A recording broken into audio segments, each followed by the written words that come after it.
Guys, welcome back to my YouTube channel. So today we are going to discuss class 10th politics chapter 4, gender, religion and caste.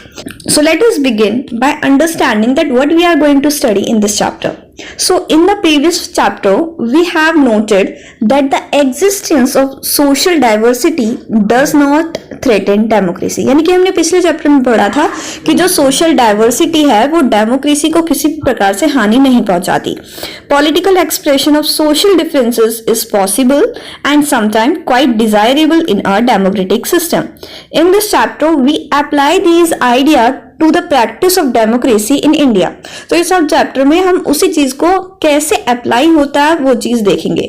So we look at three kinds of social differences that can take the form of social division and inequalities. तो इस chapter में हम तीन तरह के social differences देखेंगे. These are social differences based on gender, religion and caste. तो ये तीन काइंड्स क्या हैं? एक तो जेंडर, रिलीजन और caste. In each case we look at the nature of this division in India and how it gets expressed in politics. We also ask whether different expression based on these differences are healthy और otherwise in a democracy. So now let us begin the chapter with understanding the gender and politics. So let us begin with gender division. कि gender division होता क्या है? So this is a form of hierarchical social division seen everywhere but is rarely recognized in the study of politics. जो social division है ये hierarchical होता है जो हम हर जगह देखते हैं, लेकिन हम पॉलिटिक्स की जब स्टडी करते हैं तो ये बहुत कम दिखाई देता है.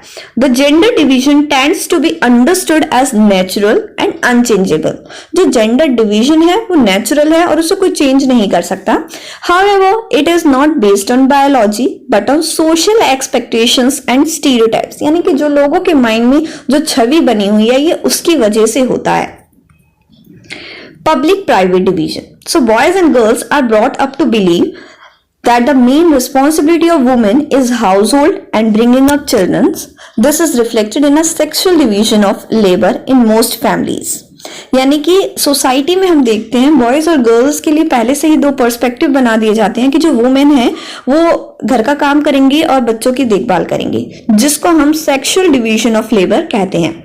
Women do all the work inside the home such as cooking, cleaning, washing clothes, tailoring, looking after children etcetera. And man do all the work outside the home. यानी कि घर के अंदर का सारा काम महिला करती है और घर के बाहर का सारा काम मेंस करते हैं. It is not that men can not do house work. They simply think that it is for women to attend to these things. ऐसा नहीं है कि जो मैन है वो हाउस होल्ड वर्क नहीं कर सकते, लेकिन उनकी जस्ट थिंकिंग ऐसी है कि ये काम सिर्फ वुमेन्स का है. When these jobs are paid, और जब इसी काम को करने के लिए पैसे मिलते हैं, then men are ready to take up these work. Most tailors or cooks in hotel are men. Similarly, it is not that women do not work outside their home. ऐसा भी नहीं है कि women outside home work नहीं करती.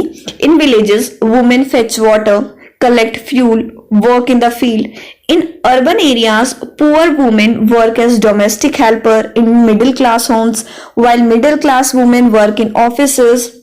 In fact, the majority of women do some sort of paid work in addition to domestic labor. यानी कि जो वुमेन्स हैं वो ज्यादातर वुमेन्स ऐसी हैं जो अपना घर का काम भी करती है, साथ ही साथ कुछ पेड वर्क भी करती है बाहर. But their work is not valued and does not get recognition. लेकिन उनके वर्क को वैल्यू नहीं दी जाती और ना ही कोई रिकॉग्निशन मिलता है.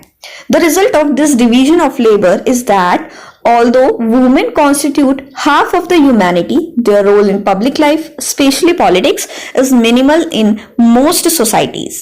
तो इसका जो कंक्लूजन निकल के आया कि डिवीजन ऑफ लेबर का, तो वो ये निकलता है कि जो वुमेन है सोसाइटी में वो 0.5% कंप्राइज करती है, लेकिन जो उनका रोल है पब्लिक लाइफ में यानी कि मेनली तो पॉलिटिक्स में वो बहुत ही ज्यादा कम है. Earlier, only men were allowed to participate in public affair, vote, and contest for public offices. Gradually, the gender issue was raised in politics. Women in different parts of the world organized and agitated for equal rights. There are agitations in different countries for extension of voting rights to women.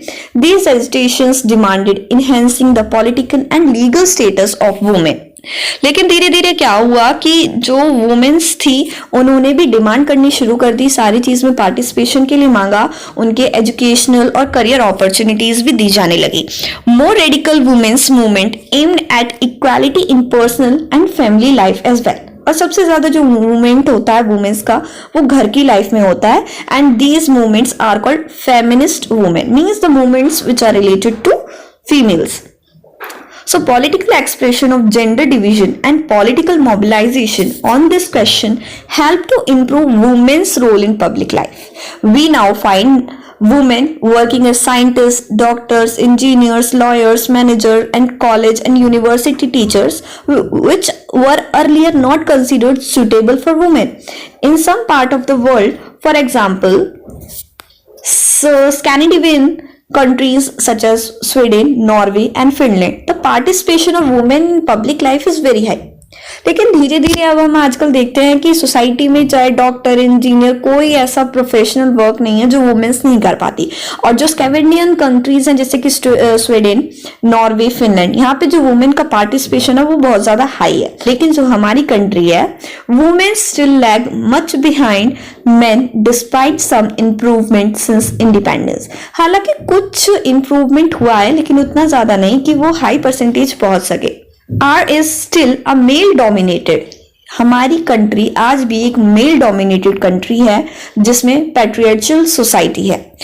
Women's face disadvantages, discrimination in operations in various ways. अब क्या क्या किस किस तरीके से women's को discrimination face करना पड़ता है। सबसे पहली बात, the literacy rate. The literacy rate among women is only 54% compared with 76% of man. यानी कि 54% जो वुमेन्स हैं उनके लिटरेसी रेट है और मेंस की बात करें तो उनका 76% है। Similarly a smaller proportion of girl students go for higher studies. When we look at school results, girls perform as well as boys, if not better in some places, but they drop out because parents prefer to spend their resources on their boys education rather than spending equally on their sons and daughter. यानी कि थोड़ी कम as में primary classes में तो girls और boys का participation दिखता है स्कूल्स में, लेकिन जैसे ही धीरे धीरे पढ़ाई आगे बढ़ती है गर्ल्स हैं वो ड्रॉप आउट कर देती हैं। Point is that no wonder the proportion of women among the highly paid and valued job is still very small. यानी कि जो वुमेन्स को जो सैलरी मिलती है और उनकी जो जॉब है वो ना तो ज्यादा हाई है और ना ही ज्यादा वैल्यू की जाती है। On an average, Indian woman works 1 hour more than an average man every day. और देखा जाए तो जो इंडियन वुमेन है वो हर दिन मतलब डेली 1 घंटा ज्यादा काम करती है मैन से। Yet much of her work is not paid and therefore often not valued. लेकिन फिर भी उसके काम को कोई भी पे नहीं मिलता और ना ही उसकी वैल्यू की जाती। Another point is the Equal Remuneration Act 1976 which provide that equal wages should be paid to equal work. यानी कि बराबर के काम के लिए बराबर की wages देना, चाहे वो woman हो या man हो। लेकिन however in almost all the areas of work from sports and cinema to factories and field, women are paid less than men. लेकिन फिर भी जो वुमेन्स हैं उन्हें कम पे किया जाता है according to man, even when both do the exactly same work. जबकि वो दोनों एक ही काम करते हैं लेकिन फिर भी वुमेन्स को कम सैलरी दी जाती है और मेंस को ज्यादा। Another point is that in many part of the India, parents prefer to have son and find ways to have the girl child aborted before she is born. और India के कुछ part में ज्यादातर parents prefer करते हैं कि उनके बेटा हो, सन हो, और वो गर्ल चाइल्ड को पहले ही अबॉर्ट करा देते हैं। Such sex selective abortion led to decline child sex ratio. इसकी वजह से जो चाइल्ड सेक्स रेशियो है वो बहुत ही ज्यादा डिक्लाइन होता जा रहा है। चाइल्ड सेक्स रेशियो क्या होता है? नंबर ऑफ गर्ल चिल्ड्रन पर 1000 बॉयज, यानी कि पर 1000 बॉयज पे कितने चिल्ड्रन, कितनी गर्ल चाइल्ड हैं इन अ कंट्री टू मेयरली 919, यानी कि 1000 boys पे 919 girls हैं। As you can see in this map, the whole description is given. You can see This ratio has fallen below 850 or even 800 in some state. तो कुछ state ऐसे हैं, कुछ reason ऐसे हैं जहां पर 1000 बॉयज पे सिर्फ 850 या फिर 800 ही गर्ल्स चाइल्ड हैं. There are reports of various kinds of harassment, exploitation and violence against women. बहुत सारी रिपोर्ट्स डेली आती हैं. Urban areas have become particularly unsafe for women. जो अर्बन एरिया है वो तो बिल्कुल सेफ ही नहीं रहा है वुमेन्स के लिए. They are not safe even in their house. Beating, harassment and other form of domestic violence. Now let us read the another topic which is women's political representation. यानी कि politics में उनका किस टाइप का role है. So all this is well known, yet issue related to women's well-being or otherwise are not given adequate attention. तो उनको adequate attention नहीं दी जाती. And this has led many feminist and women's movement to the conclusion that unless women control power, their problems will not get adequate attention. तो इसीलिए बहुत सारी movement start की गई, वुमेन्स मूवमेंट, क्योंकि उनका मानना ये था कि जब तक वुमेन के पास कंट्रोल पावर नहीं होगी तब तक वो अपनी प्रॉब्लम्स के लिए किसी को अटेंशन नहीं दे पाएंगी. One way to ensure this is to have more women as elected representative. और इसके लिए क्या जरूरी है कि वुमेन का एज अ रिप्रेजेंटेटिव इलेक्ट होना. In India, the proportion of women in legislature has been very low. In India, the proportion of women in legislature has been very low.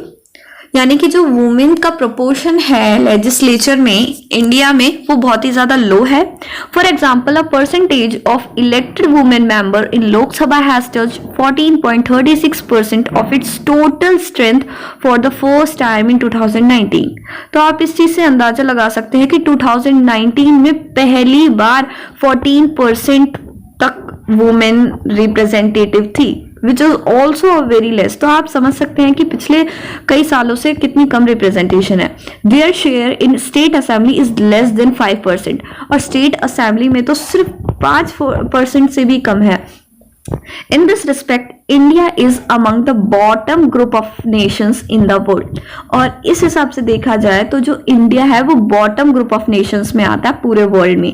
India is behind the average for several developing countries. बहुत सारी developing countries से बहुत पीछे है, of Africa and Latin America.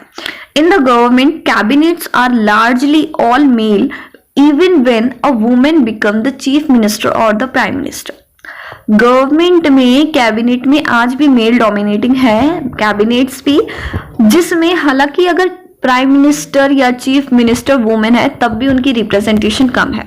One way to solve this problem is to make it legally binding to have a fair proportion of women in elected bodies. और इसका एकमात्र solution यही है कि उन्हें लीगली बाइंड कर दिया जाए कि वुमेन को एक फेयर प्रोपोर्शन दिया जाए इलेक्टेड बॉडीज में.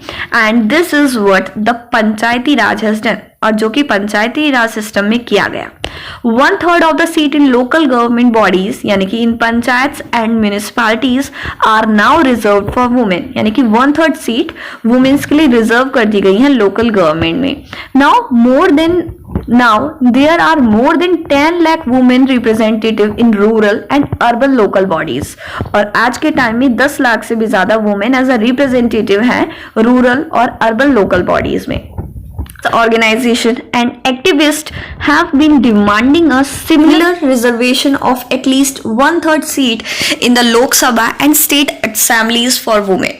और इसी तरीके से आज भी डिमांड की जाती है कि लोकसभा में और स्टेट असेंबली में भी 1/3 सीट को रिजर्व कर दिया जाए वुमेन के लिए.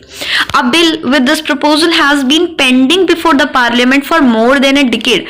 10 सालों से भी ज्यादा हो चुके हैं उस बिल को और वो अभी तक पास नहीं हुआ. But there is no consensus over this among all the political parties. The bill has not been passed. क्योंकि बिल पास ही नहीं हुआ है. Gender division is an example that some form of social division needs to be expressed in politics. जो gender division है वो example है एक social division को जो पॉलिटिक्स में भी देखने को मिलता है.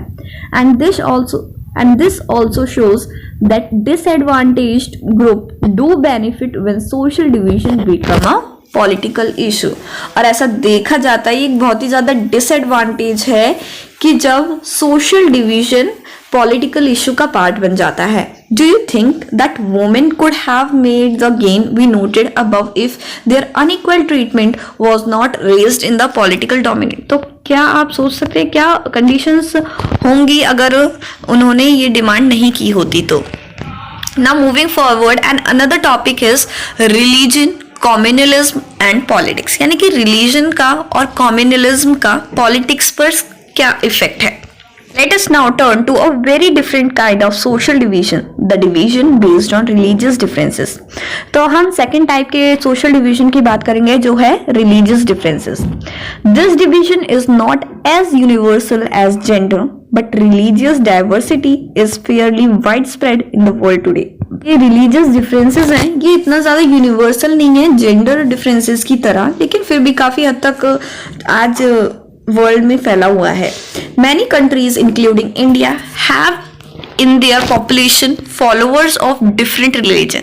इंडिया में भी आज की जो पॉपुलेशन है उसमें भी बहुत सारे लोग हैं जो अलग अलग रिलीजन को फॉलो करते हैं। As we noted in the case of Northern Ireland, even when most of the people belong to the same religion, there can be a serious differences about the way people practice that religion. जैसा कि हमने northern island के case में देखा था कि वहां पे मेजॉरिटी यानी कि ज्यादा से ज्यादा लोग एक सिमिलर रिलीजन को ही फॉलो करते थे, लेकिन फिर भी उनके बीच में डिफरेंसेस थे कि एक पर्सन उस रिलीजन को कैसे प्रैक्टिस करता है। Unlike gender differences, the religious differences are often express in the field of politics. और जेंडर डिफरेंसेस की तरह ही रिलीजियस डिफरेंसेस भी पॉलिटिक्स में देखने को मिलते हैं। So let us consider these points that Gandhi ji used to say that religion can never be separated from politics. Gandhi ji का मानना ये था कि जो रिलीजन है वो पॉलिटिक्स से कभी अलग नहीं हो सकता। What he meant by religion was not particularly religion like Hinduism और Islam. उनका रिलीजन से मतलब सिर्फ हिंदुइज्म या इस्लाम नहीं था, but moral values that inform all religions. He believed that politics must be guided by ethics drawn from religion. देखिए religion से ड्रॉ किए गए कुछ एथिक्स ही गाइड करे पॉलिटिक्स को। Another is that human right group in our country have argued that most of the victims of communal riot in our country are people from religious minority. जो हमारी country में human right group है उनका कहना यह है कि जितने भी सारे विक्टिम्स हैं कम्युनल रियॉट्स में वो ज्यादातर रिलीजियस माइनॉरिटी से बिलोंग करते हैं। They have demanded that government take special steps to protect religious minority. और उन्होंने डिमांड किया है कि स्पेशल स्टेप्स लिए जाए ताकि रिलीजियस माइनॉरिटी को प्रोटेक्ट किया जा सके। Next is womens movement have argued that family laws of all religions discriminate against women. जितने भी सारे रिलीजन के फैमिली लॉज हैं वो डिस्क्रिमिनेटरी हैं against women. So they have demanded, यानी कि वुमेन्स मूवमेंट ने डिमांड किया है कि government should change these laws to make them more equitable, ताकि ये और अच्छे से काम कर सके, इसलिए इनमें चेंजेस लाने की जरूरत है। So all these instances involve a relationship between religion and politics. So ये सारी इंस्टेंसेस पढ़ने के बाद हमें पता चलता है कि जो रिलेशनशिप है रिलीजन और पॉलिटिक्स की वो इंटरकनेक्टेड है, इंटरलिंक्ड है आपस में। But they do not seem very wrong और डेंजरस, लेकिन ये इतना भी ज्यादा खतरनाक या गलत नहीं दिखता। Ideas, ideals and values drawn from different religion can and perhaps should play an important role in politics. जितने भी आइडियाज हैं, वैल्यूज हैं जो रिलीजन से निकले हुए हैं वो हो सकता है कि एक अच्छा रोल प्ले करते हो पॉलिटिक्स में। People should be able to express in politics their needs, interest and demand as a member of religious community.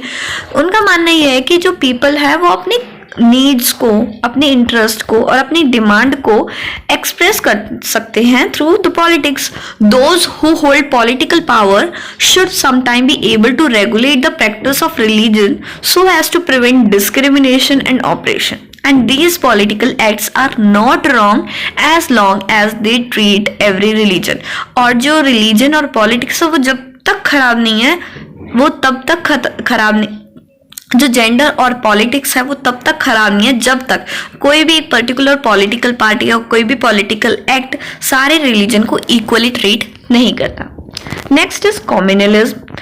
So the problem begins when religion is seen as the basis of nation. The example of Northern Ireland in chapter 3rd shows the dangers of such an approach to nationalism. तो जैसा कि हम chapter 3 में भी पढ़ चुके हैं नदर आयरलैंड के केस में कि कैसे कम्युनलिज्म की प्रॉब्लम थी. So the problem become more acute when religion is expressed in politics in exclusive and partition terms, यानी कि when one religion and its follower are pitted against other. यानी कि जो ये प्रॉब्लम है कम्युनलिज्म की, ये तब और ज्यादा बढ़ जाती है जब रिलीजन को एक्सप्रेस किया जाता है एक अलग तरीके से. This happens when belief of one religion are presented as superior to those to other religion. This happens when beliefs of one religion are presented as superior to those of other religions.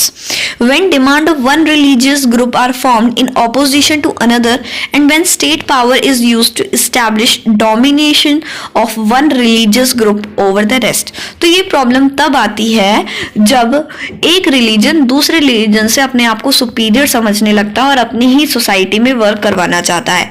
This manner of using religion in politics is communal politics. और इस तरीके का religion का use करना politics में communal politics कहा जाता है. यानी कि एक पूरी पर्टिकुलर कम्युनिटी बन जाती है एक रिलीजन की जो अपने आप को सुपीरियर दिखाना चाहती है दूसरी कम्युनिटी ऑफ रिलीजन से. So communal politics is based on the idea that religion is the principal basis of social community. तो जो कम्युनल पॉलिटिक्स है वो इस चीज पर बेस्ड है कि जो रिलीजन है वो प्रिंसिपल बेस है सोशल कम्युनिटी का. यानी कि जो communalism involve thinking along the following lines, यानी कि जो followers of a particular religion must belong to one community. यानी कि कोई भी पर्टिकुलर रिलीजन का फॉलोवर है वो एक पर्टिकुलर कम्युनिटी से ही बिलोंग करना चाहिए. Their fundamental interests are the same. Any differences that they may have is irrelevant or trivial for community life. It also follows that people who follow different religion cannot belong to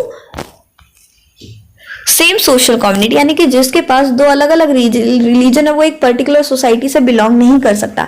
if the follower of different religion have some commonalities these are superficial and immaterial. Their interest are bound to be different and involve a conflict. यानी कि अगर कोई दूसरे religion का person एक particular community के religion में आ जाता है तो उसकी वजह से जो कॉन्फ्लिक्ट है उसके चांसेस ज्यादा हो जाते हैं. In its extreme form communalism leads to the belief that people belonging to different religion cannot live as equal citizens within one nation. जो communalism है वो एक बिलीफ को बर्थ देता है कि जिसमें पर्टिकुलर यानी कि डिफरेंट रिलीजन के लोग एज अ इक्वल सिटीजन एक स्टेट में नहीं रह सकते. Either one of them has to dominate the rest और they have to form different nations. उनका कहना यह है कि या तो एक रिलीजन डोमिनेट करे सब पर या फिर एक अलग अलग नेशंस हो अलग अलग रिलीजन के हिसाब से. This belief is fundamentally flawed. बहुत बेकार बिलीफ है ये. And people of one religion do not have the same interest and aspiration in every context. ऐसा नहीं है ना कि दो पर्सन एक ही रिलीजन से बिलोंग करते हैं लेकिन उनका इंटरेस्ट सेम हो, उनकी एस्पिरेशंस अलग अलग हो सकती हैं. Everyone has several other roles, position and identities. There are many voices inside every community. All these voices have a right to be heard. Therefore, any attempt to bring all followers of one religion together in context other than religion is bound to suppress many voices within that community. यानी कि in short that so communalism can take various form in politics. अब communalism क्या क्या form ले सकता है politics में? The most common expression of communalism is in everyday belief. हम अपने डेली रूटीन में जो देखते हैं, these routinely involve religious prejudice, stereotype of a religious community, and belief in the superiority of one's religion over the other. And this is so common that we often fail to notice it even when we believe in it. Second है कि a communal mind often leads to quest for political dominance of one's own religious community, यानी कि politically dominance करना चाहता है. For those belonging to majority community this take the form of majoritarian dominance. For those belonging to the minority community it take the form of a desire to form a separate political unit. तो जब जो एक majority community है वो superior बनना चाहेगी, तो जो दूसरी माइनॉरिटी में कम्युनिटी है वो भी चाहेगी कि उसका एक अलग से सेपरेट पॉलिटिकल यूनिट हो. Third is political mobilisation on religious lines is another frequent form of communalism, यानी कि एक पॉलिटिकल मोबिलाइजेशन रिलीजियस की लाइंस पे बहुत, यानी कि political mobilization is another form of communalism. And this involves the use of sacred symbols, religious leaders, emotional appeal, and plain fear in order to bring the followers of one religion together in political arena. तो इस type में, इस kind of communalism में जो political parties हैं वो अलग अलग तरीके के रिलीजियस ट्रिक्स अपनाती हैं, जिसमें रिलीजियस लीडर को हेड बना दिया या फिर कुछ ऐसे साइंस और सिंबल्स यूज कर लिए जो पर्टिकुलर रिलीजन से बिलोंग करते हैं, ताकि वो सारे एक रिलीजन के लोगों को एक साथ ला सके. In electoral politics, this often involves special appeal to the interest or emotions of voters of one religion in preference to other. Next is, sometimes communalism take its most ugly form of communal violence, riots and massacre. जैसे कि India and Pakistan suffered some of the most या worst communal riots at the time of partition. Partition के time में India और पाकिस्तान में सबसे ज्यादा बुरे कम्युनल रियॉट्स हुए थे.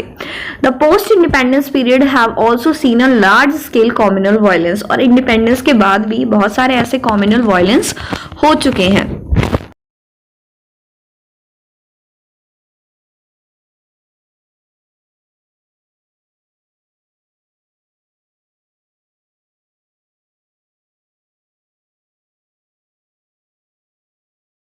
So now the next topic is secular state.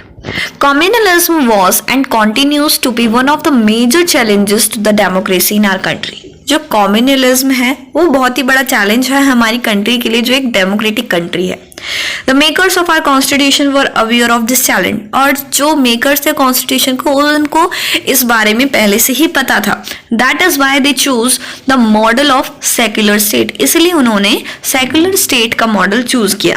This choice was reflected in several constitutional provisions that we studied last year हमने, यानी कि 9th क्लास में हमने पढ़ा था सारे जो कॉन्स्टिट्यूशनल प्रोविजंस थे रिलेटेड टू रिलीजन.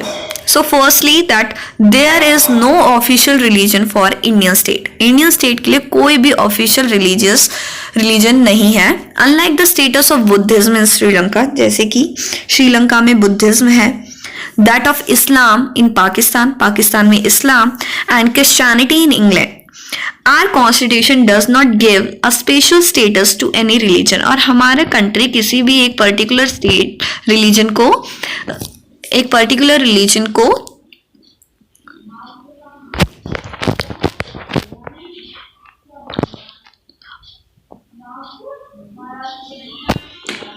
और जो हमारा कॉन्स्टिट्यूशन है वो किसी पर्टिकुलर रिलीजन को कोई स्पेशल स्टेटस नहीं देता. Another is that the Constitution provides to all individual and communities freedom to profess, practice and propagate any religion and not to follow any. यानी कि जो कॉन्स्टिट्यूशन है वो ये चीज भी कहता है कि कोई भी इंडिविजुअल या कम्युनिटी किसी भी रिलीजन को प्रैक्टिस कर सकती है, प्रोफेस कर सकती है, प्रोपोगेट कर सकती है, और उसका मन नहीं है तो वो किसी भी रिलीजन को फॉलो ना भी करे तो भी ठीक है. Next is the constitution prohibits discrimination on grounds of religion. जो कॉन्स्टिट्यूशन है वो discrimination on the basis of religion को भी प्रोहिबिट्स करता है. Next is at the same time the constitution allow the state to intervene in matter of religion in order to ensure equality within religious community, यानी कि for example it bans untouchability. जो constitution है वो state को intervene करने के लिए भी अलाउ करता है कि अगर किसी पर्टिकुलर रिलीजन में कोई इनइक्वालिटी होती है तो वो उसे अपने तरीके से हैंडल कर सकता है, such as it bans on untouchability. So understood in this sense, secularism is not just an ideology of some parties or person. यानी कि जो सेक्युलरिज्म है वो एक आइडियोलॉजी नहीं है किसी भी पर्टिकुलर पार्टी की या पर्सन की. This idea constitutes one of the foundation of our country. लेकिन जो ये आइडिया है सेक्युलर स्टेट का, ये हमारी कंट्री के लिए फाउंडेशन की तरह है. Communalism should not be seen as a threat to some people in India. जो communalism है उसे threat की तरह नहीं देखना चाहिए people को. It threatens the very idea of India. That is why communalism needs to be combated. A secular constitution like ours is necessary but not sufficient to combat communalism. यानी कि जो एक secular constitution है वो हमारी country के लिए ज़रूरी है लेकिन sufficient नहीं है. Communal prejudice and propaganda need to be countered in everyday life, and religion-based mobilization need to be countered in the arena of politics. यानी कि जो हमें डे टू डे लाइफ में छोटे छोटे prejudices को और propaganda को counter करना चाहिए related to communalism. So guys, that is it for this video. This is the part 1 of this chapter, and the remaining topics will be covered in the next part 2 of the video. Till then, thank you guys for watching this video, and if you like it, please do like, share and subscribe to our channel.